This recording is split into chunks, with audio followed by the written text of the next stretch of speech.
Friends, this is America's Sheriff David Clarke, and I'm happy to announce that Straight Talk has partnered with Blue Line Roasting Company to bring you delicious coffee to enjoy while you listen to this podcast. Blue Line Roasting Company also serves our first responders by giving a portion of all net proceeds to numerous organizations who support them. Order today at BlueLineRoasting.com, and don't forget, when you join the Straight Shooter VIP Club, you'll receive a free coffee sample and mug, plus invitations to private podcast events.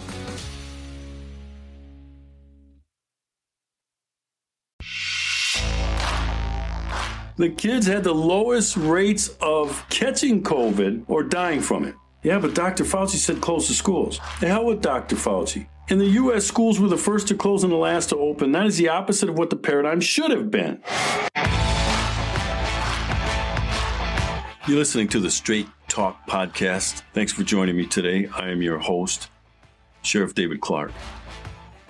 We're going to talk about a couple of things today. The first one is going to be brief, and the second one's going to be more in depth. What I'm trying to figure out at this stage in America, what it's going to take for people to, really push back against this oppressive federal government, for heaven's sakes.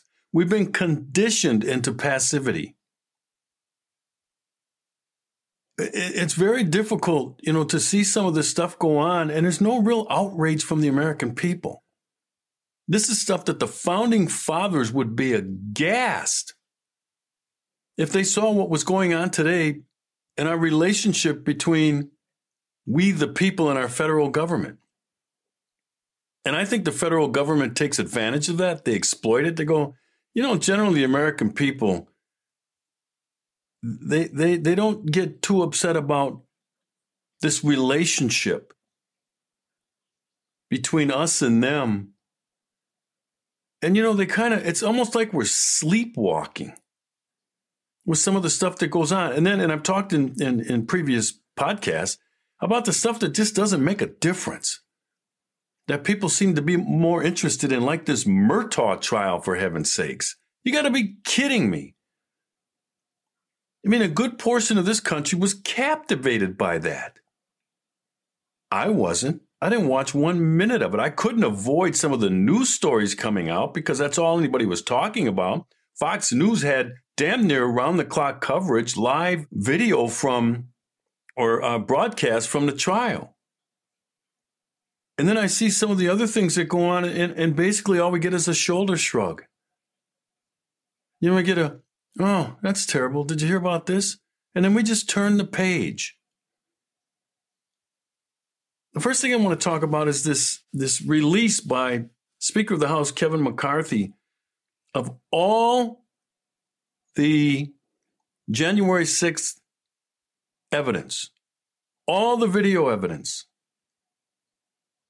that was presented in that sham trial. This thing that sent people to prison. In my 40 years in law enforcement, I sent a lot of people to prison, but there's a process for it. And it has to be legitimate. Our system of justice has been perverted. It's corrupt from the top on down. Now, I hate to call it a mistake that Kevin McCarthy made was he released it only to Tucker Carlson. He should have released it to all the media. But then again, in fairness to McCarthy, during that whole damn 2-year sham trial, the media never asked for any of the evidence. They didn't make it under the Freedom of Information Act. And even after it was closed, none of the big media tried to get a hold of this stuff. So he gives it to Tucker Carlson. Carlson releases a couple of days of coverage of the stuff that was not let out. It was all classified, hidden from the American people. You've heard me talk about this whole classifying system that we have of, secrets and whatnot in a previous podcast and the myths surrounding it. And I said back then, I'll say it again, most of the stuff that's classified is done so that it can be kept from the American people. Not because it compromises national security. That is a ruse. when they want to keep you and I out of, what's really going on, what our government is engaged in, how they're behaving, they classify it. And then if anybody tries to get it, of course, it's, for me to release that would threaten national security. We'd put lives at risk, they say. And of course, we all go, oh, we don't want to do that. I mean, I have talked about this. I've written about it. I did a thesis in my master's degree program. I talked about that in that previous podcast. I know how this process works. I know how it doesn't work. I argued in my thesis, which was titled, Balancing Privacy and Security, about a need to reform that whole damn thing. And we just keep keeping on, as they say. Nothing changes. Nothing gets better. So we saw some of the video footage of inside the Capitol on January 6th. And I'm not here to get real involved in, was it an insurrection? What was it? I said at the time it was trespassing. Those people should have been handed citations and told show up in court, like we do for illegal border crossers. Oh, here's your court date. We'll see you in court. Happy trails. These people were held against their will without due process. They weren't given access to attorneys at first. They were held in solitary confinement. They weren't given all of the discovery, meaning all of the evidence so they could defend themselves. I don't care how heinous a criminal you are, you're still entitled to due process in this country. There's this little thing called the United States Constitution, and it talks about some of these things. The Bill of Rights. And so, in going over some of these things, it's to me, it's aggravating what the government can do to its citizens, what it's allowed to do, that this Constitution says, no, you cannot do that. The 8th article under the Bill of Rights, it says, in all criminal prosecution, the accused shall enjoy the right to a speedy and public trial by an impartial jury of the state and district wherein the crime shall have been committed, which district shall have been previously ascertained by law, and to be informed of the nature and cause of the accusation, to be confronted with the witnesses against him, to have compulsory process for obtaining witnesses in his favor, and to have the assistance of counsel of his defense. Now, let me break that out, because that's pretty simple for me to understand, right? I don't have a law degree, but I know how to read. What was withheld from these defendants, many of whom, pled to take a plea bargain for a lesser sentence. The federal government, this overbearing federal government, threatening some of these people with 20 years in federal prison unless they pled to being guilty. They took the deal. But the federal government has an obligation to present to the defendant and his or her attorney all of the evidence, including what is called exculpatory evidence, and that's evidence that may lead to this person being exonerated. You got to give it all to them, not just some of the stuff. I know this. So they withheld evidence under the guise of, well, it's classified. National security will be threatened if we release this. No, it did not. The stuff I saw that Carlson put up. That's all Carlson did, was he put up the videotapes from the cameras inside the courthouse. And when we saw what we saw, we thought, they didn't present the exculpatory evidence. They classified it to hide it from the defendants and to hide it from the American people.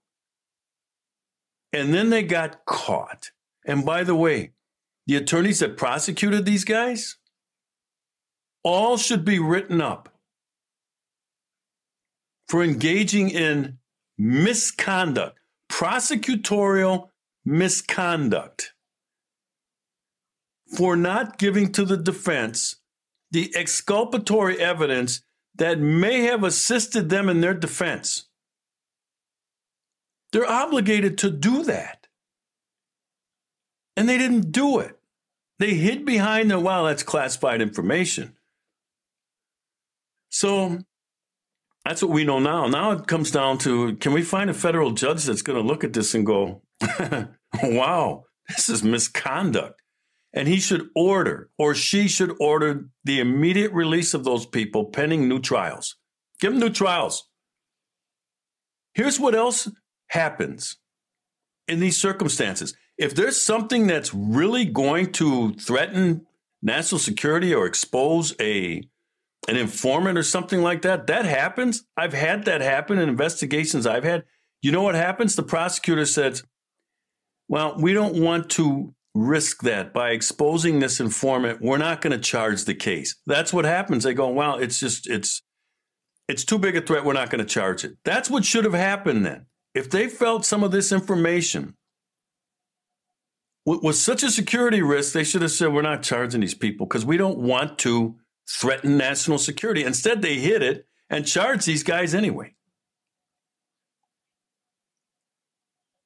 Where's the outrage?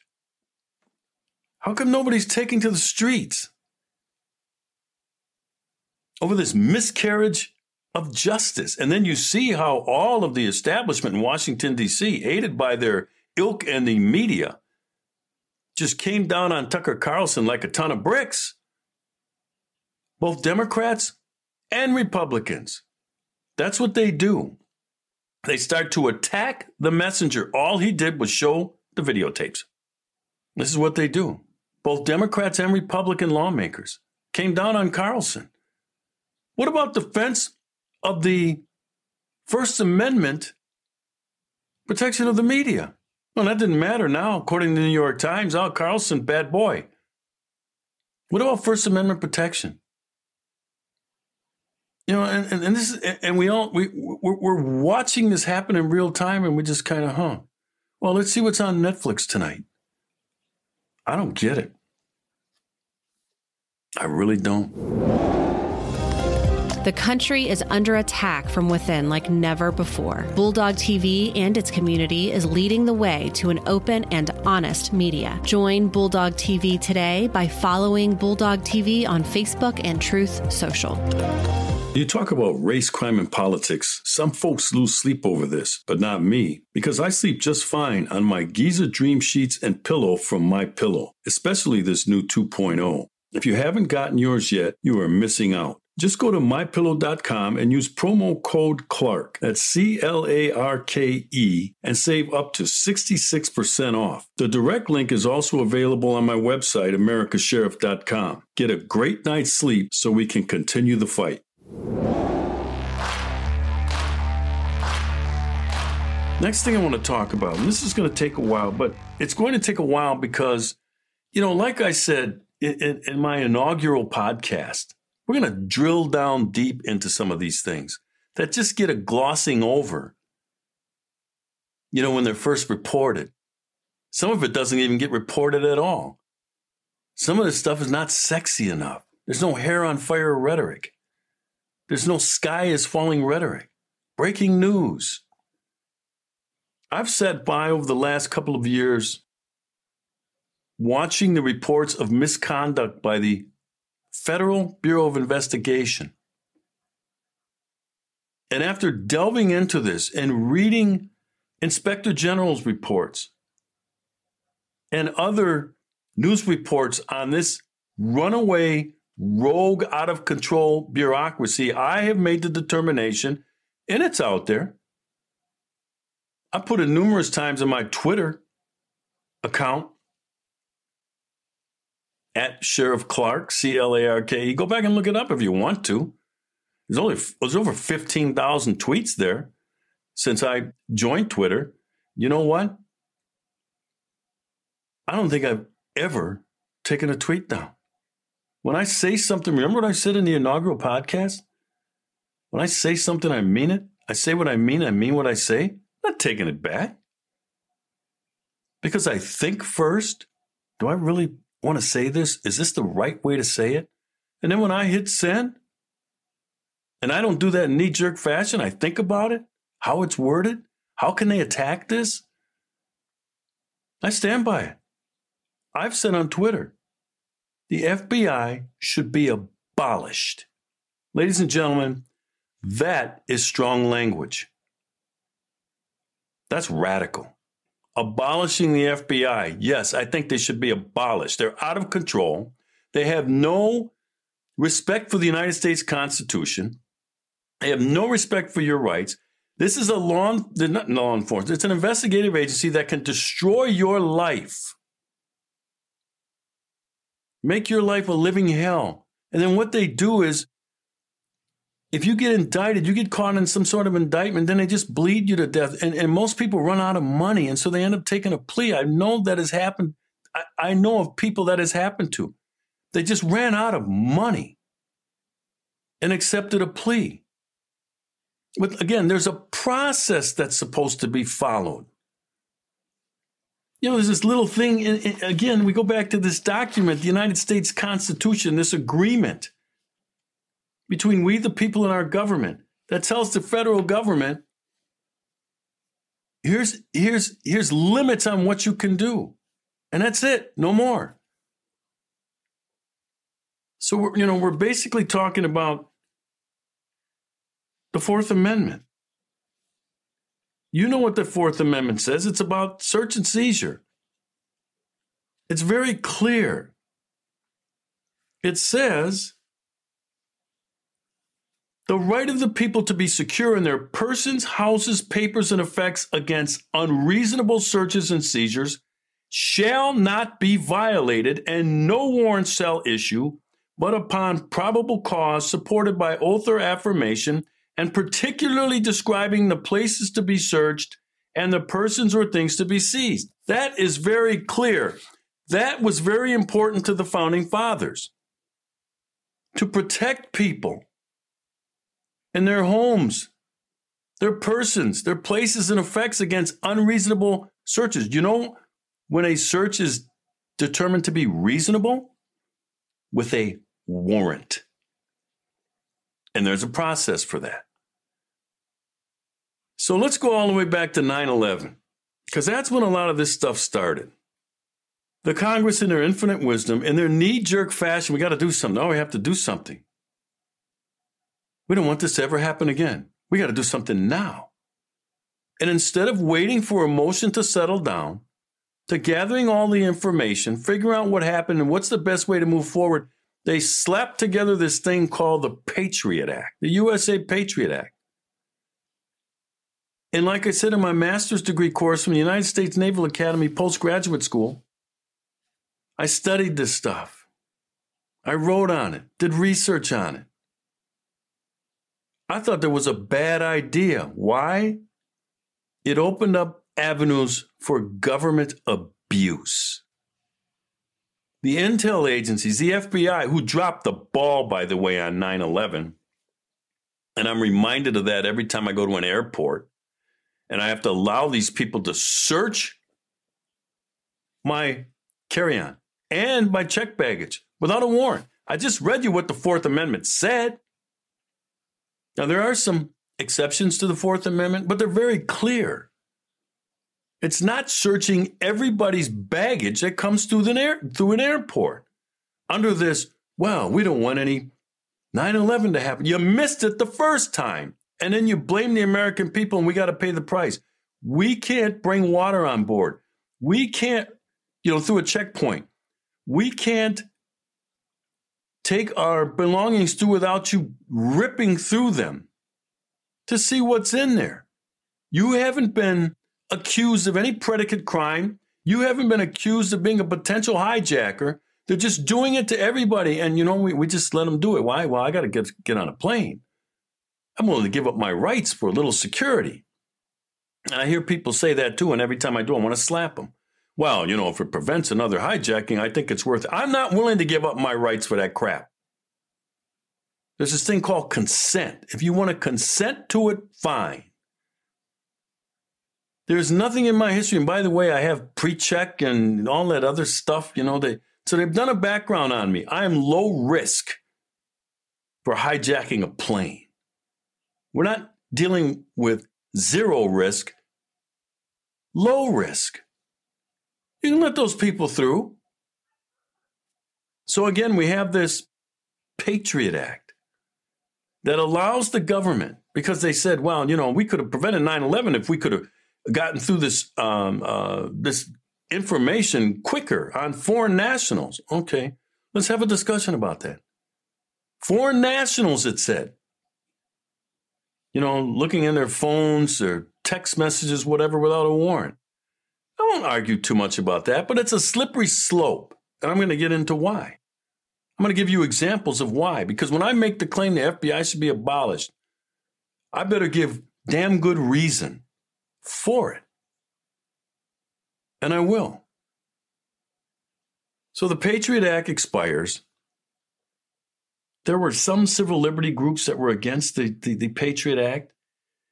So then Congress goes back because there was an expiration date, and then they come up with, I think it was the USA Freedom Act, that continued the Patriot Act with a few more details. But that opened the door to illegal spying without a warrant by our government, the FBI and the Department of Justice. If you remember the 9/11 Commission, they came up with this process where you could go to a FISA court, which was supposed to be the oversight of this Patriot Act. But these judges, and they admitted, many judges, we don't understand this whole intelligence process. If they come to us and say, hey, we got to have this warrant because this is some serious stuff. By the way, do you know 99% of the warrant requests that go through the FISA court, Foreign Intelligence Surveillance Court, 99% are approved? That doesn't pass the smell test. It does not pass the smell test. There needs to be an adversarial process in there where people can listen to what the government's saying and say, well, wait a minute, prove that. Let's see your evidence. Let's see your work. They don't have to. They go and tell a judge, this guy here, this is a bad dude, man. We got to have this now, judge. Rubber stamp, boom, okay. And then it allows them in certain situations to not even have to go to a FISA court. And by the way, when you go to secure a search warrant, you're sworn under oath to tell the truth. And you're supposed to say everything that you have. You're not supposed to just say stuff that's favorable to you and your investigation. If you're using an informant and this informant, has lied in the past or whatever, you got to tell the court, yeah, we're using this guy and he, sometimes he's a little shaky. You have to tell the judge that, which may give the judge pause. Well, then wait a minute, how credible is this? Because I'm looking to grant probable cause based on an unreliable informant? Because that's what the FBI did in the Steele dossier, in the Trump-Russia collusion. They went to get warrants. They did get warrants in a FISA court, but they lied and they withheld stuff. They didn't tell him Steele was unreliable. Steele had been discredited by the UK's MI6, their intelligence agency. Discredited by them. They didn't use him anymore. This guy lies.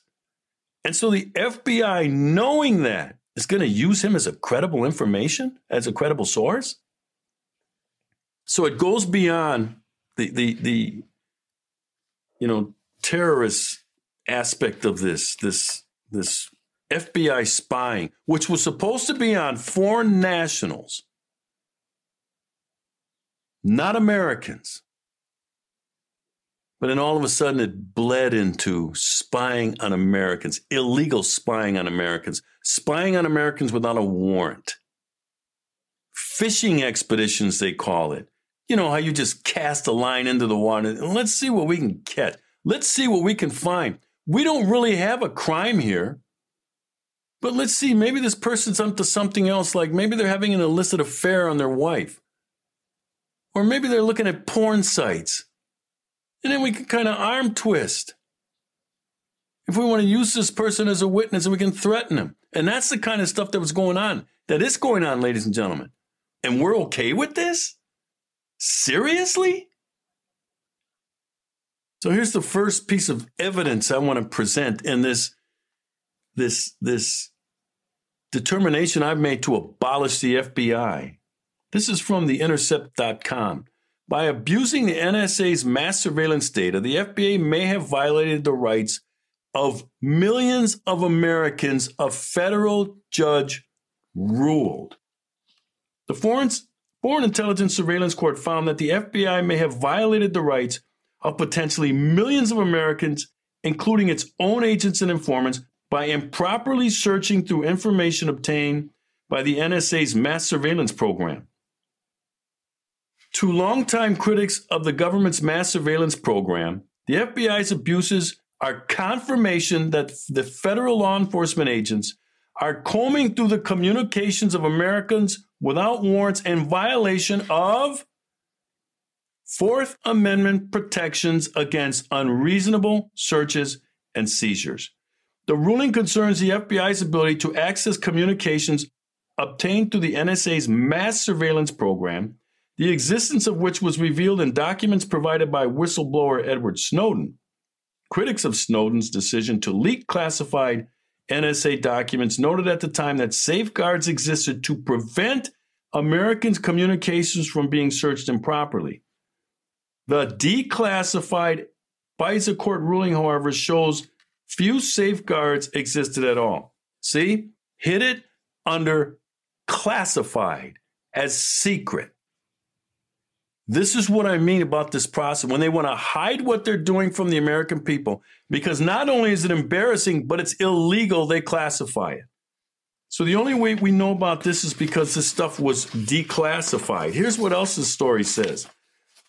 The expansion of FISA authorities, known as Section 702, allows for monitoring to be approved in bulk by the court through what is essentially a recipe for mass surveillance. Ladies and gentlemen, we live in a surveillance state, and I don't like it. I don't want it. The founding fathers didn't want it.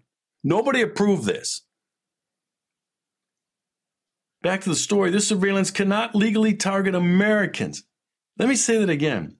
This surveillance cannot legally target Americans, but sweeps up all communications that fits the so-called selectors, akin to search terms, as well as other data based on patterns, and can produce enormous amounts of incidentally collected information, including communications from U.S. citizens.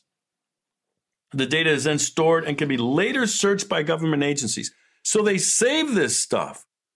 In case later on down the road, something comes up. Oh, yeah, David Clarke. Hey, let's take a look and see what kind of stuff we can find on him, because we want to get him. So it says this declassified FISA court ruling revealed that the FBI is the most prolific miner of data about U.S. persons, a legal term that means any U.S. citizen or foreign national legally in the country.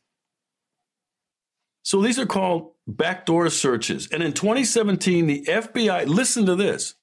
In 2017, you say, well, it's 2023. But this is how long this crap has been going on. You notice I started on September 11th, 2001. So now in 2017, the FBI ran approximately 3.1 million searches related to U.S. persons compared to 7,500 combined searches by the CIA and the NSA. 3 million searches. Here's another story. Exhibit B. This is from Bloomberg.com. FBI searched data of millions of Americans without warrants.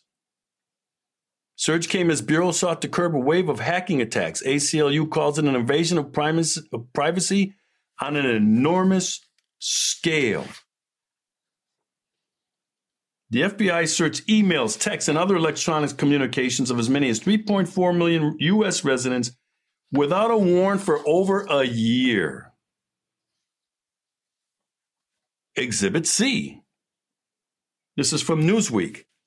Some explosive allegations are coming out in the trial of Igor Danchenko, a Russian analyst indicted on 5 counts of making false statements to the FBI in 2017, in which he denies. The trial relates to attempts by the FBI to corroborate allegations of contact between then presidential candidate Donald Trump's 2016 campaign and Russian government officials. One of the moments from Danchenko's trial that captured attention came from the testimony of a senior FBI analyst about a substantial financial incentive. He said the agency offered retired spy Christopher Steele, who now runs a private research firm, up to $1 million in 2016 to provide information on Trump that could corroborate the allegation colluding with Russia to win the election. So they took this information from these clowns and ran to a FISA court. Oh, we got to do this. There's Russia collusion here, knowing it was a lie. This is the kind of skullduggery the FBI is involved in.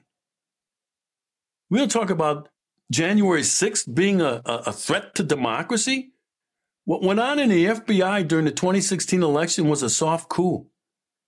That's what it was. They tried to delegitimize a duly elected president, tried to bring his administration down based on a lie, the FBI. What do we need him for? We don't. Next exhibit. This is from the Daily Caller. Pro-life group alleges the FBI is spying on its operations. Progressive anti-abortion uprising alleges the FBI informant infiltrated and recorded its January 19th meeting, saying the recording was used as evidence against the director in court. Republican Texas Representative Chip Roy and Republican Texas Senator Ted Cruz sent a letter to the Attorney General requesting answers. The FBI has recently come under fire for its targeting of pro-life advocates, including pro-life Catholic activists, in their investigation. Targeting Americans with no predicate crime. This story goes on to say, allegations that the FBI is spying on pro-life gatherings in tandem with the high-profile FBI investigation into pro-life Americans raises well-founded concerns for millions of Americans, wrote Roy and Cruz in their letter. The American people deserve the truth. Are their tax dollars and federal law enforcement agencies being used to spy on pro-life Americans? Yeah, they are. Next exhibit. Are you paying attention, folks? FBI under fire for widespread spying on Americans. This is from the aclj.org site. The FBI has been seriously abusing its warrantless electronic surveillance authority on American citizens, this story says. This is in blatant violation of Section 702 of the Foreign Intelligence Surveillance Act. Again, they go to court and they lie. That's when they go to court to get a warrant. They get the warrant 99% of the time. We're also talking about the times when they don't get a warrant. They know they don't have a predicate crime. They know they won't be able to get a warrant.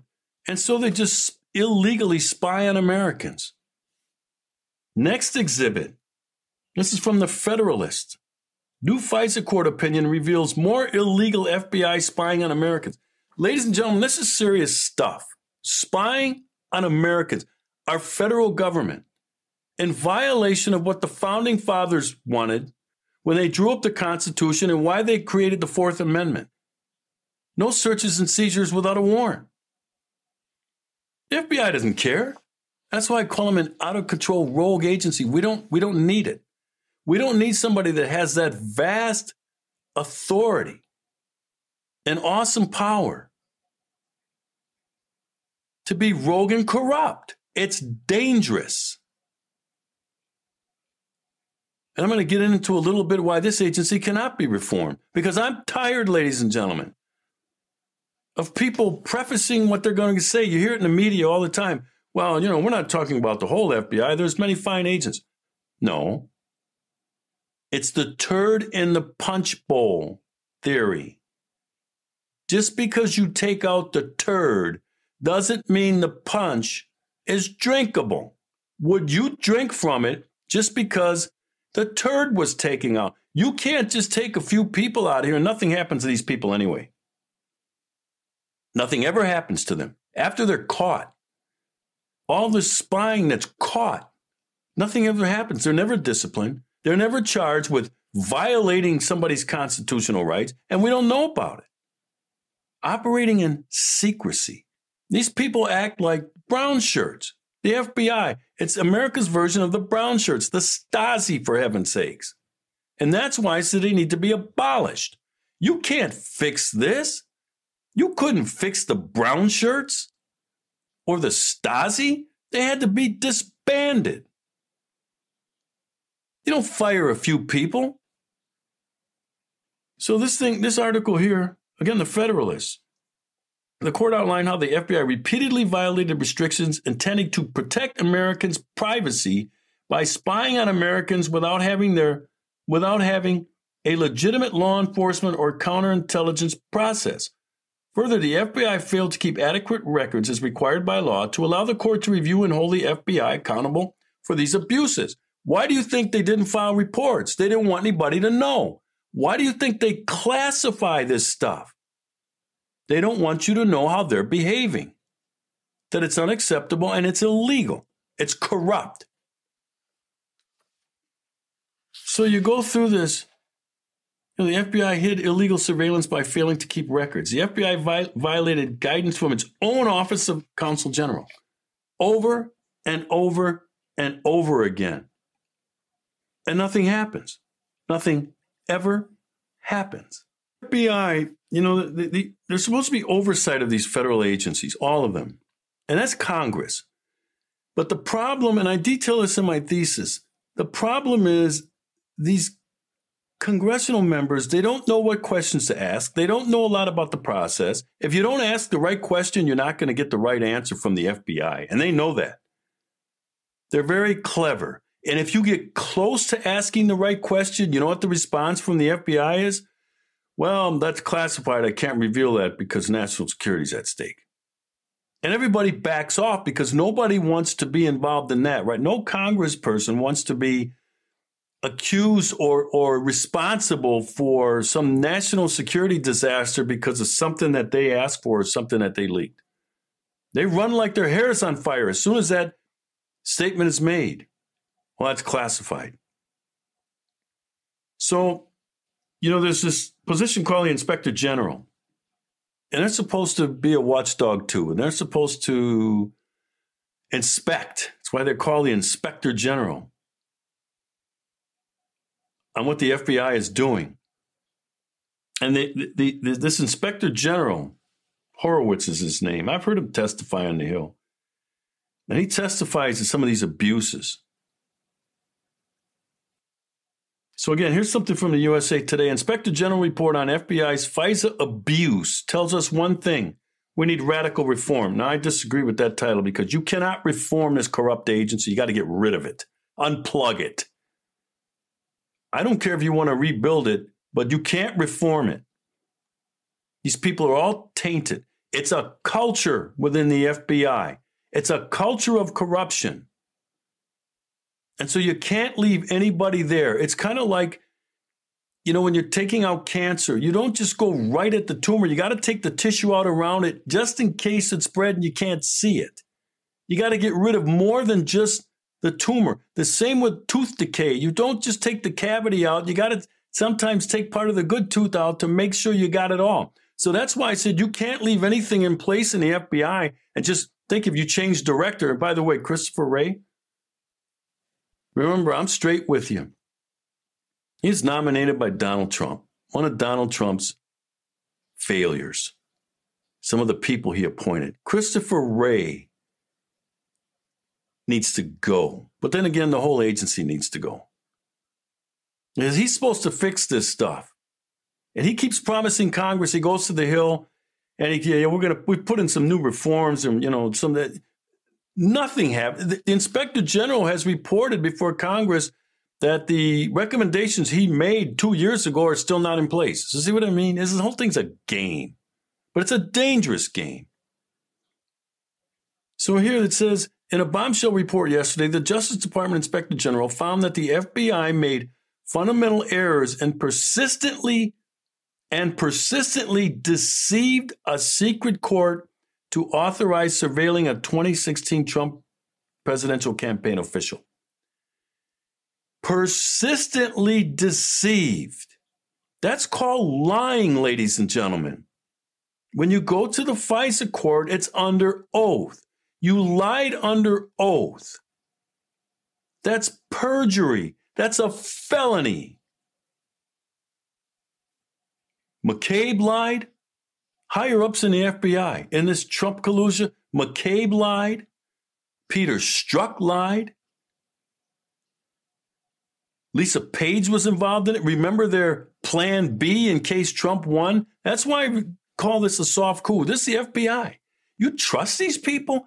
I don't trust them as far as I can throw them. I won't talk to the FBI anymore about anything. If they ever came to my door right now, I'd look, yeah, can I help you? Yeah, the FBI, we want to talk to you about, you got a search warrant? No, we just want to ask you a few questions. I'm not interested in talking. Slam the door. I'm not interested in helping this corrupt organization get somebody else in trouble. So it says here, a FISA warrant is the nuclear bomb of searches authorizing the FBI to conduct simultaneous telephone, microphone, cell phone, email, and computer surveillance of the U.S. person's target's home, workplace, and vehicle, as well as the physical searches of the target's residence, office, vehicles, computers, safe, deposit box, and U.S. mails, as a FISA court decision noted. That's why they call a FISA warrant the nuclear bomb of searches. So they went to a FISA court, and they do this all the time to get it when they do get authorization. But the evidence is faulty. The evidence that they're obtaining it for is corrupt, or from is corrupt. But then again, go back to the stuff where they realize we can't go to get a FISA warrant on this, it won't work. And then they just do it anyway. And then they don't write anything up so that you can't find out. Here's another one from Horowitz. Michael Horowitz, Inspector General, who has oversight over the FBI. Justice Department Inspector General finds widespread failures in FBI surveillance requests. The Justice Department Inspector General Thursday, this is from yahoo.com. The Justice Department Inspector General Thursday faulted the FBI for widespread errors in its applications for surveillance authority, concluding that the Bureau failed to provide supporting documentation for sensitive wiretap requests. This is sensitive stuff. When they want to search your phone without your knowledge, your computers, they just, I don't know. I can't understand why there's no more outrage over this, folks. And then there's finally this. This from the Wall Street Journal. The FBI, remember, I'm trying to make the case for abolishing the FBI, not reforming it, not fixing it, not replacing a few people at the top, abolishing it. That is a very strong word. When you start talking about a federal bureaucracy, abolishing it, disbanding it, unplugging it. So here, the Wall Street Journal, the FBI's other secret warrant abuses. The latest report from Justice Department Inspector General Horowitz on the FBI's other surveillance abuses is more evidence of the need to overhaul the FISA Act. That's the Foreign Intelligence Surveillance Act. We'll get into that in a minute. The scandal inspired the Horowitz team to conduct a broader audit of FBI compliance, and the results are damning. The FBI must abide by what are known as Woods procedures that include a file supporting every factual assertion in a warrant application. Let me say that again. The Woods procedure includes a file supporting every factual assertion in a warrant application. Let's go back to the Steele dossier, where they went to get a warrant to wiretap a presidential campaign, for heaven's sakes. They had an obligation to tell them that Christopher Steele's not reliable, and they didn't. It says here, as the IG notes, surveillance warrants are among the Justice Department's most intrusive investigative authorities. They have to be scrupulously accurate. They must be scrupulously accurate. As last week's full report explains, the FBI and Justice Department have since acknowledged that 29 applications contained a total of 209 errors, including misidentified sources of information and deviations from source documents to unsupported facts. Most alarming are the 4 errors that the DOJ and the FBI admitted were material, serious enough to have potentially changed the FISA court's determination of probable cause to issue a warrant. They misled the court. Why isn't the court pissed off about this? Part of the reason is the FISA court judge can't talk about this. That's why they created the FISA court, to keep it secret, classified. You can't know what's going on. You can't get records from it. If I'm this judge in this case, I found this out, I'd be pissed. I'd call those guys in. You don't have to tell the press about it. I'd call them in and say, what are you doing here? You lied to me. That's perjury. Make a referral to the Attorney General for criminal prosecution. So it says here, the errors related to 3 applications in which the FBI omitted important or relevant information about targets or provided outdated or unverified facts. This agency is corrupt. The IG criticizes, here's what it is, and it's why I said it needs to be abolished. The IG criticizes an FBI culture that believes it is above the rules, and he devotes an entire section to spanking its leadership for its reaction to the 2020 preliminary findings. While Director Christopher Wray instituted some reforms, the agency minimized the findings with statements that appeared to downplay a tolerance for errors.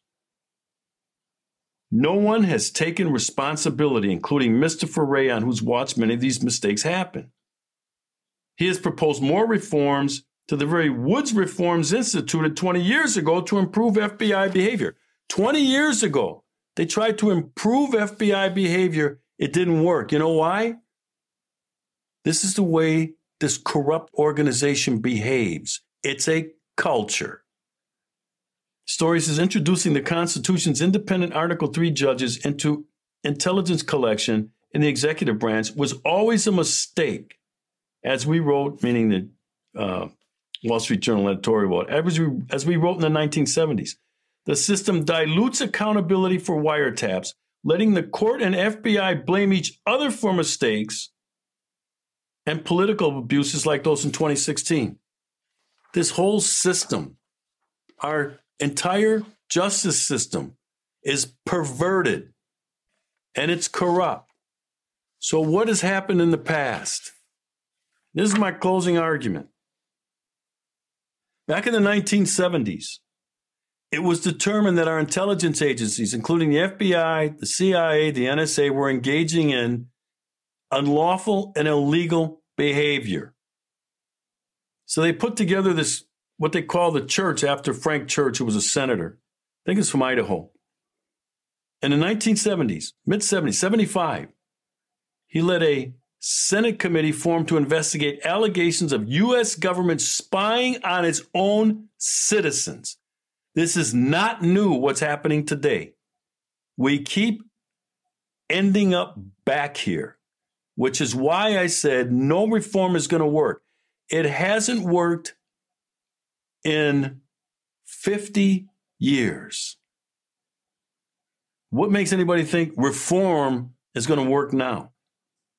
It's a culture. Back in the post-Watergate era, this article says, Church and his colleagues weren't concerned with international terrorism, but there was an overseas connection to Chile. Committee was a reaction to revelations that the FBI and CIA appeared to engage in unconstitutional surveillance of Americans during the era. The Church Commission. Why aren't these people, these FBI agents and officials, charged with misconduct in office?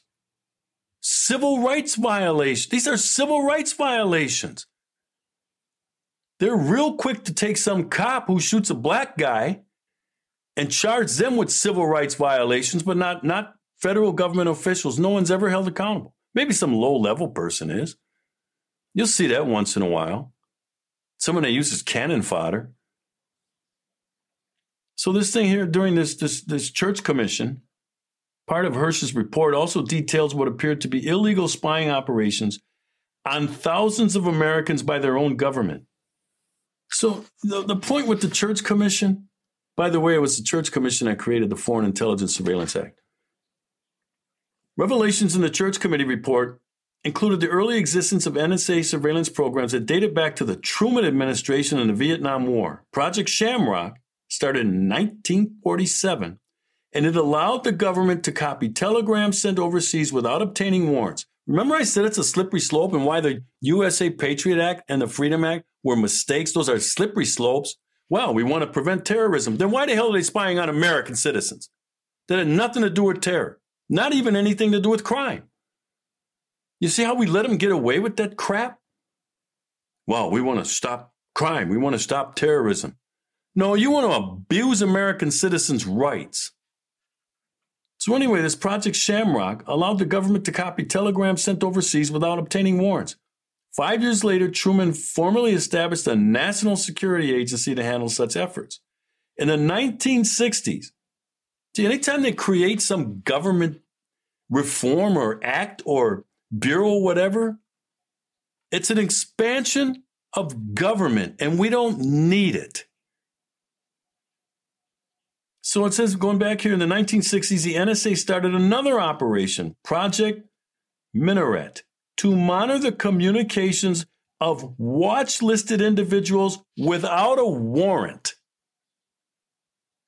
You see why I was against the Patriot Act and this no-fly lists and this watch lists and everything else? Because it is an excuse later on to expand into areas that the original idea, the Patriot Act, wasn't supposed to do. That was against foreign nationals accused of terrorism. First of all, they had to be accused of terrorism.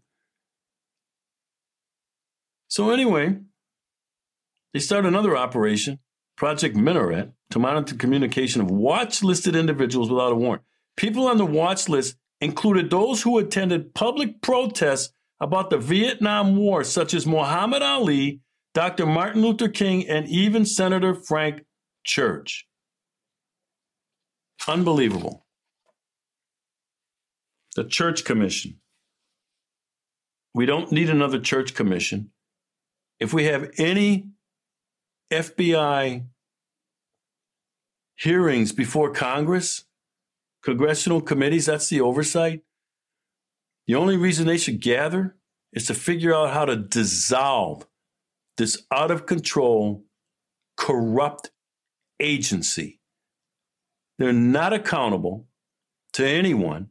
Like I read earlier, they feel like they're above the law. They don't care about the Constitution, and they know they can get away with it. They hide stuff. We don't need any federal bureaucracy. It's not just a surveillance state we live under right now. It's an administrative state. This isn't a constitutional republic. Not with agencies like this. Abusing American citizens' rights. I have no use for the FBI. And you know what? Neither should you.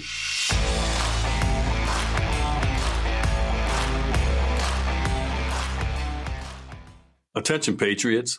Looking for a great book? Let me recommend The Greatest Story Ever Told. The We the People Bible is available for the first time in history. This Bible is for those who believe it is time to give America back to God. Faith is being targeted, and our country's founding beliefs are being targeted. The We the People Bible is restoring what there is an attempt to remove, the preservation of faith and the preservation of America. One of the most unique features of this Bible is that it includes the Declaration of Independence, the Bill of Rights, the Constitution, and the Pledge of Allegiance as a bonus. This makes it a perfect heirloom to pass on to the generations to come. It is time to give America back to God, and this Bible is a great way to do just that. Get one for yourself and another as a gift for a friend or family member. Go to americasheriff.com and click on the Bible link to order today while supplies last. Friends, I want to thank you for listening to today's episode of Straight Talk with yours truly, America Sheriff David Clarke. And a special thank you also goes out to our sponsors. My goal, as always, is to break down these complex and many times controversial issues and bring it to you straight with a little dose of common sense, no media bias, no talking points, just truth. And this podcast would not be possible without your support. I hope you enjoyed this episode, and if you did, please leave a review at Apple Podcasts, Spotify, or your favorite place to listen. And please share this message of common sense on social media. For more content, be sure to follow me on Truth Social, Twitter, Facebook, and Instagram. And just a reminder, we'd love for you to join our Straight Shooters VIP podcast club for only $5 per month. And with that membership, you'll receive invitations to attend private podcast events throughout the year as a VIP guest when we come to your town. Plus, if you join today, you'll also receive a free coffee mug and a sample of our private label coffee as long as supplies last. Subscribe and join at americasheriff.com. This podcast is brought to you by americasheriff.com with executive producer Judy Wilkinson of JLWilkinsonConsulting and producer Josh Wentz in partnership with our friends at Bulldog Media. If you are interested in partnering with Straight Talk Podcasts or having me speak in your area, please contact Judy at JLWilkinsonConsulting@gmail.com, 706-518-2116. That's JLWilkinsonConsulting@gmail.com. Phone number 706-518-2116. Stay tuned. Great things are coming on next week's podcast. Just about every time I've gone in to pick up a firearm, my background check is delayed. After about 10 minutes, he comes back, there's a delay on it. You come back tomorrow and we should have an answer. And I just go, oh man, instant background check. Can you imagine doing that? If we did that for voting? I'm here to register to vote. Okay, fill out this form. And it's got more than name, address, and phone number, because that's about all you need to register to vote. You just got to prove you live in the city or the county, and the proof is put the address down. I'm okay with that. I don't believe you should have to go through hell and high water to register to vote, but I don't think you should have to go through hell and high water to purchase a firearm.